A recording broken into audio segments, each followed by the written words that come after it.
Manifestation का actual meaning अगर आप समझाएं क्या होता है? देखिए मैंने यार ये एक बहुत इम्पोर्टेंट चीज़ है जो लोग जी। नहीं समझते हैं। बहुत बार लोगों को लगता है मैनिफेस्टेशन का मतलब सिर्फ इतना है, आंखें बंद करो और सोचने लग जाओ। जी। नहीं, वो केवल one step of the iceberg है। ओके। ये दिस इज नॉट एवरीथिंग। हम्म। तो इसको पहले सिस्टमैटिकली समझना बहुत ज़रूरी है। जी। मैनिफेस्टेशन शब्द का मतलब सिंपल भाषा में ये होगा कि मुझे किसी चीज़ की इच्छा है, जरूरत। उसका मैं ऑर्डर प्लेस कर रही हूँ। Okay. That is called manifesting. Like कि मेरे को से फॉर एग्जाम्पल पाव भाजी खानी है, जी। तो that order placement hmm. Is called manifesting. Okay. But actual में इसका मतलब क्या होता है and how it is working is मैं बताऊं थोड़ा जी सा। जी बिल्कुल जरूर। मतलब जी। बहुत एंड यहाँ पे ना बहुत सारे लोग गलती कर जाते हैं। Hmm. It is simply what trying to say is, अगर मुझे ए पॉइंट से बी पॉइंट तक जाना है, जी तो रोजमर्रा की लाइफ में क्या होता है, लोग सपने तो देखते हैं बिल्कुल। मगर उनके सपनों में ना बीच में बहुत ज्यादा रुकावटें आ जाती हैं जी। कि ये प्रॉब्लम आ गई या मैं भूल गया या कुछ ब्रेक डाउन जिस वजह से उन्हें B point which is their dream तक पहुंचने में बहुत समय लग जाता है। उन्हें True. बहुत डिफिकल्टीज फेस करनी पड़ती हैं। जी।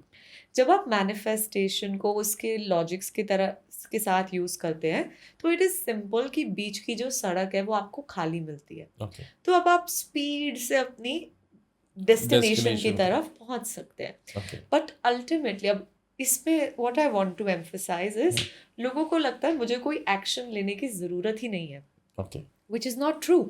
मतलब करेक्ट। अल्टीमेटली अगर आपने उस पॉइंट तक जाना है तो गाड़ी तो आप ही को चलानी चलानी पड़ेगी। पड़ेगी। Action is always action is required. Important. Correct. So एक चीज तो ये होती है like to easily understand what जी। Manifestation is.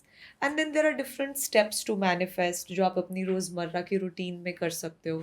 Ji. There are certain energies जो आपकी मैनिफेस्टेशन को या तो डिजायर्ड डायरेक्शन में तेजी से ले जाएंगी या फिर रिवर्स गियर में और दूर ले दूर लेके जाएंगी। जाएंगे। So these are few things if you understand them logically and अगर आप उन्हें अपने जीवन में डेली बेसिस पे उतारना शुरू कर देंगे तो आपको विद इन 30 days बहुत अमेजिंग रिजल्ट्स दिखने स्टार्ट हो जाएंगे। ओके। बट कई लोग कहते हैं ना कि जो किस्मत में है वो कैसे भी आपको मिलेगा। हम्म।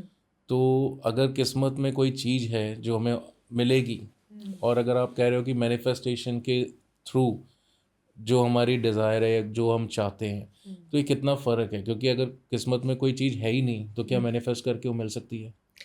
सो and there are two things to this and बहुत ब्यूटीफुल क्वेश्चन है एंड बहुत जी। लोगों को ऐसा लगता है अरे मैं कुछ क्यों ही करूं, मेरी किस्मत में करे होगा तो खुद आ मिल जाएगा। जाएगा।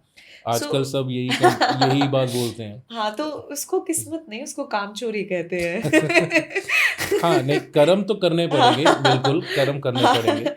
बट तो फिर भी कहते हैं कि किस्मत से ज़्यादा और वक्त से पहले कभी कुछ नहीं मिलता। यस यस एंड आई तो am very grateful to Ashmeen ma'am, क्योंकि जी। मेरी मदर, बट मैं उन्हें मैम बोलती हूँ जी। क्योंकि मैंने उनसे बहुत कुछ सीखा है जी। जिससे मेरे लॉजिक्स क्लियर होने में बहुत जी। मदद हुई।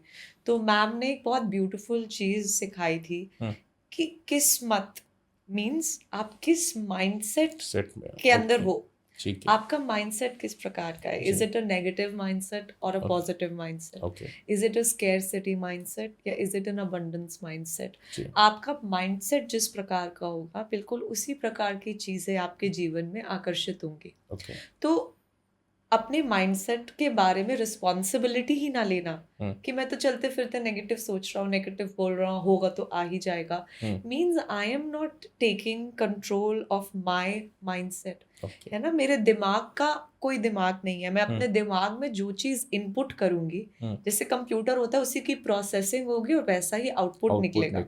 जी। सेम टू सेम ब्रेन का होता है।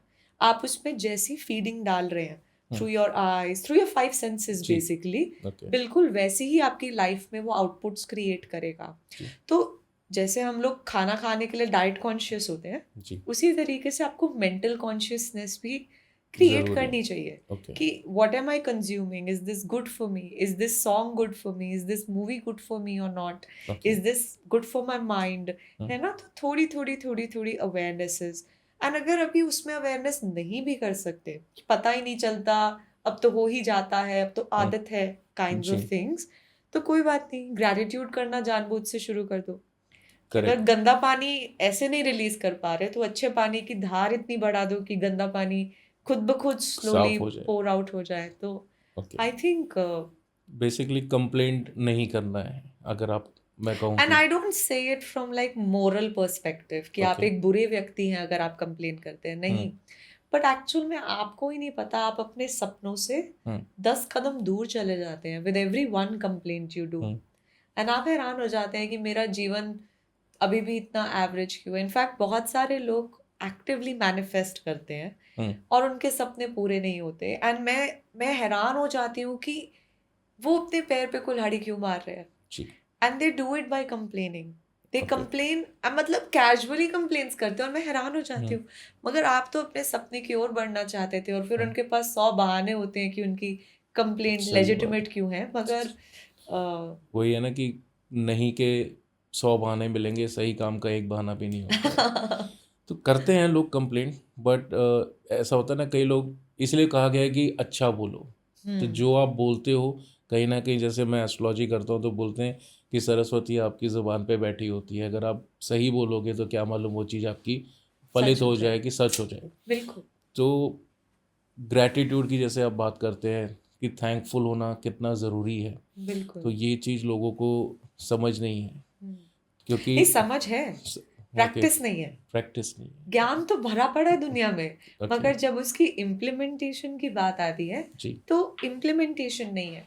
मोरल वैल्यूज में तो मम्मी पापा दादी दादू